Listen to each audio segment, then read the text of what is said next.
Chapter 3. How Dorothy saved the Scarecrow.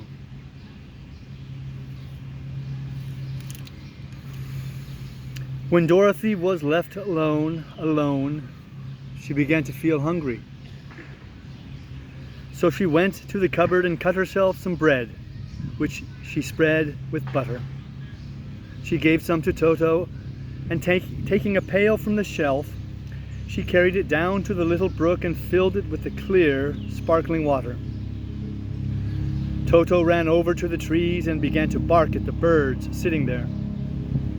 Dorothy went to him and saw such delicious fruit hanging from the branches that she gathered some of it, finding it just what she wanted to help her out her breakfast.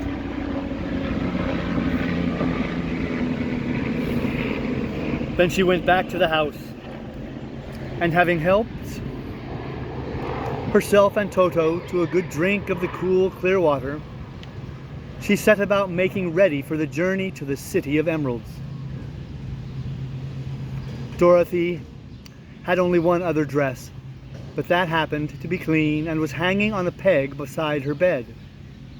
It was gingham, with checks of white and blue, and although the blue was somewhat faded with many washes, it was still a pretty frock. The girl washed herself carefully, dressed herself in the clean gingham, and tied her pink sunbonnet to her head. She took a little basket and filled it with bread from the cupboard, laying a white cloth over the top. Then she looked down at her feet and noticed how old and worn her shoes were. "They surely will never do for a long journey, Toto," she said. And Toto looked up into her face with his little black eyes and wagged his tail to show he knew what she meant. At that moment, Dorothy saw lying on the table the silver shoes that had belonged to the Witch of the East.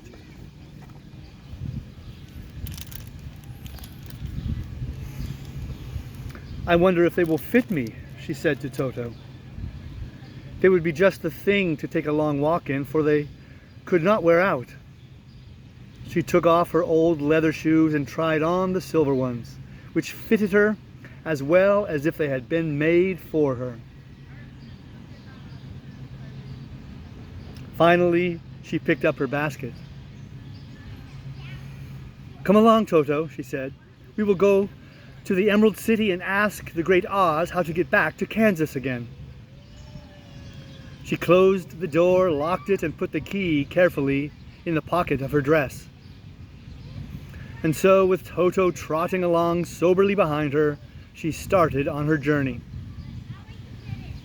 There were several roads nearby, but it did not take her long to find the one paved with yellow brick. Within a short time, she was walking briskly toward the Emerald City, her silver shoes tinkling merrily on the hard yellow roadbed. The sun shone bright and the birds sang sweet, and Dorothy did not feel nearly as bad as you might think, a little girl who had been suddenly whisked away from her own country and set down in the midst of a strange land. She was surprised, as she walked along, to see how pretty the country was about her. There were neat fences at the side of the road, painted a dainty blue color, and beyond them were fields of grain and vegetables in abundance. Evidently, the Munchkins were good farmers and able to raise large crops. Once in a while, she would pass a house and the people would come out to look at her and bow low as she went by, for everyone knew she had been the means of destroying the wicked witch and setting them free from bondage. The houses of the Munchkins were odd-looking dwellings, for each was round with a big dome for a roof. All were painted blue, for in this country of the East, blue was the favorite color. Towards evening, when Dorothy was tired with her long walk and began to wonder where she should pass the night, she came to a house rather larger than the rest. On the green lawn before it, many men and women were dancing. 5 little fiddlers played as loudly as possible, and the people were laughing and singing, while a big table nearby was loaded with delicious fruits and nuts, pies and cakes, and many other good things to eat. The people greeted Dorothy kindly and invited her to supper and to pass the night with them, for this was the home of one of the richest munchkins in the land, and his friends were gathered with him to celebrate their freedom from the bondage of the wicked witch. Dorothy ate a hearty supper and was waited upon by the rich munchkin himself, whose name was Boq. B-O-Q, Boq. Then she sat down upon a settee and watched the people dance. When Boq saw her silver shoes, he said, "You must be a great sorceress." "Why?" asked the girl. "Because you wear silver shoes and have killed the wicked witch. Besides, you have white in your frock, and only witches and sorceresses wear white."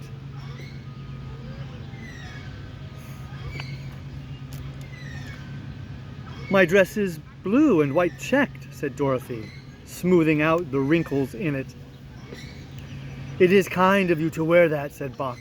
"Blue is the color of the munchkins, and white is the witch color, so we know you are a friendly witch." Dorothy did not know what to say to this, for all the people seemed to think her a witch, and she knew very well she was only an ordinary little girl who had come by the chance of a cyclone into a strange land. When she had tired watching the dancing, Boq led her into the house, where he gave her a room with a pretty bed in it. The sheets were made of blue cloth, and Dorothy slept soundly in them till morning, with Toto curled up on the blue rug beside her.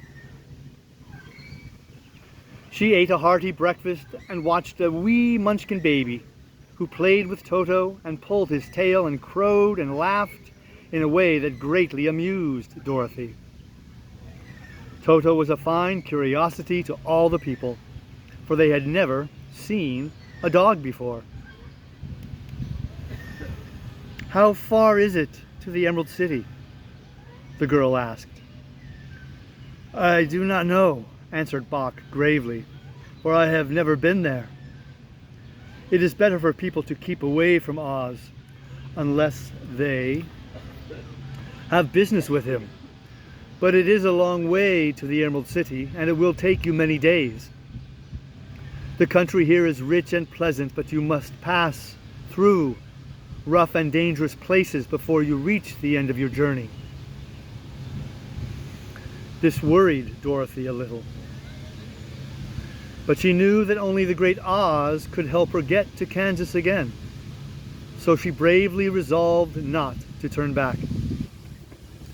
She bade her friends goodbye and again started along the road of yellow brick. When she had gone several miles, she thought she would stop to rest, and so climbed to the top of the fence beside the road and sat down. There was a great cornfield beyond the fence, and not far away she saw a scarecrow placed high on a pole to keep the birds from the ripe corn. Dorothy leaned her chin upon her hand and gazed thoughtfully at the scarecrow. Its head was a small sack stuffed with straw, with eyes, nose, and mouth painted on to represent a face. An old pointed blue hat that had belonged to some munchkin was perched on his head, and the rest of the figure was a blue suit of clothes, worn and faded, which had also been stuffed with straw. On the feet were some old boots with blue tops, such as every man wore in this country, and the figure was raised above the stalks of corn by means of the pole stuck up its back. Funny mistake. Pole, not people, stuck up its back. While Dorothy was looking earnestly into the queer painted face of the Scarecrow, she was surprised to see one of the eyes slowly wink at her. She thought she must have been mistaken at first, for none of the scarecrows in Kansas ever wink. But presently the figure nodded its head to her in a friendly way. Then she climbed down from the fence and walked up to it, while Toto ran around the pole and barked. "Good day," said the Scarecrow in a rather husky voice. "Did you speak?" asked the girl in wonder. "Certainly," answered the Scarecrow. "How do you do?" "I'm pretty well, thank you," replied Dorothy politely. "How do you do?"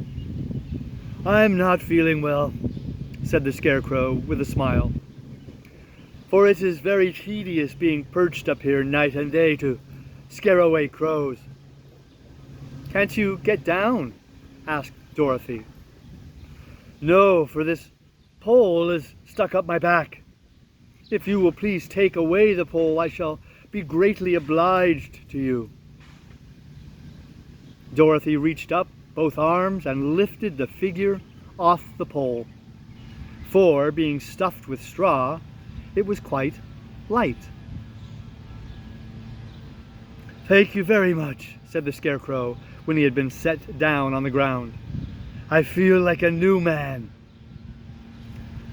Dorothy was puzzled at this, for it sounded queer to her to hear a stuffed man speak, and to see him bow and walk along beside her. "Who are you?" asked the Scarecrow, when he had stretched himself and yawned. "And where are you going?" "My name is Dorothy," said the girl, "and I am going to the Emerald City to ask the Great Oz to send me back to Kansas." "Where is the Emerald City?" he inquired, "and who is Oz?" "Why, don't you know?" she returned in surprise. "No, indeed, I don't know anything. You see, I am stuffed, so I have no brains at all," he answered sadly. "Oh," said Dorothy, I'm awfully sorry for you." "Do you think," he asked, "if I go to the Emerald City with you, that the great Oz would give me some brains?" "I cannot tell," she returned, "but you may come with me if you like. If Oz will not give you any brains, you will be no worse off than you are now." "That is true," said the Scarecrow. "You see," he continued confidentially, "I don't mind my legs and arms and body being stuffed because I cannot get hurt. If anyone treads on my toes or sticks a pin into me, it doesn't matter, for I can't feel it.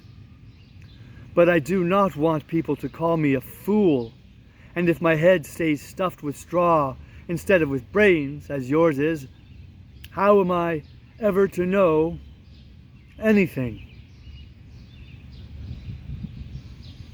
"I understand how you feel," said the little girl, who was truly sorry for him. "If you will come with me, I'll ask Oz to do all he can for you." "Thank you," he answered gratefully. They walked back to the road. Dorothy helped him over the fence, and they started along the path of yellow brick for the Emerald City. Toto did not like this addition to the party at first. He smelled around the stuffed man as if he suspected there might be a nest of rats in the straw, and he often growled in an unfriendly way at the Scarecrow. "Don't mind Toto," said Dorothy to her new friend. "He never bites."